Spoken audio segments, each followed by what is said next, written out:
একে অপরের প্রতি যথেষ্ট দায়িত্বের কর্তব্য আছে, এই অধিকারের দিকে যদি আমরা তাকাই কারো কোনো অসুবিধা হবে না। কিন্তু আমি নারীদের দৃষ্টি আকর্ষণ করছি, আজ থেকে আপনারা নিজেকে সংশোধন করুন। একজন নারী কয়টা পজিশনে যায় এবং নিজেকে কত শ্রেষ্ঠ মনে করে তার বাস্তব উদাহরণ আমি দিচ্ছি।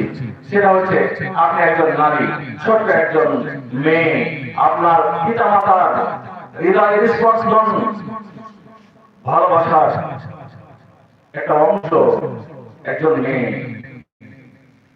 তার বড় ভাই বিয়ে করেছে, আপনার কাছে আপনার ভাবি ভালো না, আপনার কাছে আপনার ভাবি ভালো না। আপনার বাবা মাকে আপনার ভাবির দুর্নাম করেন, ভাবির খুদ করেন, বাবা মাকে ভাবির দোষ ত্রুটি গুলোকে বড় করে দেখান। আপনি খেয়াল করেছেন কি আপনি কারো ভাবি হবেন, হয়েছেন, আপনিও কারো কাছে খারাপ হয়েছেন। আপনি যখন ভাবি তখন আপনার নরদ খারাপ, আপনি ছিলেন নরদ তখন ভাবি খারাপ, আপনি যখন ভাবি হলেন তখন নরদ খারাপ। শ্বশুর শাশুড়ি খারাপ, যখন আপনি শাশুড়ি হলেন তখন বউ খারাপ, বউ ভালো না।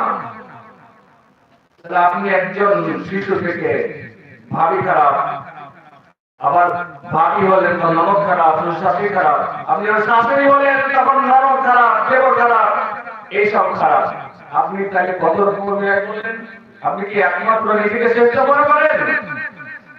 নিজের স্বাস্থ্যটাকে দমন করে দেন, সোনার সংসার গড়ে উঠবে, কোনো সন্দেহ নেই।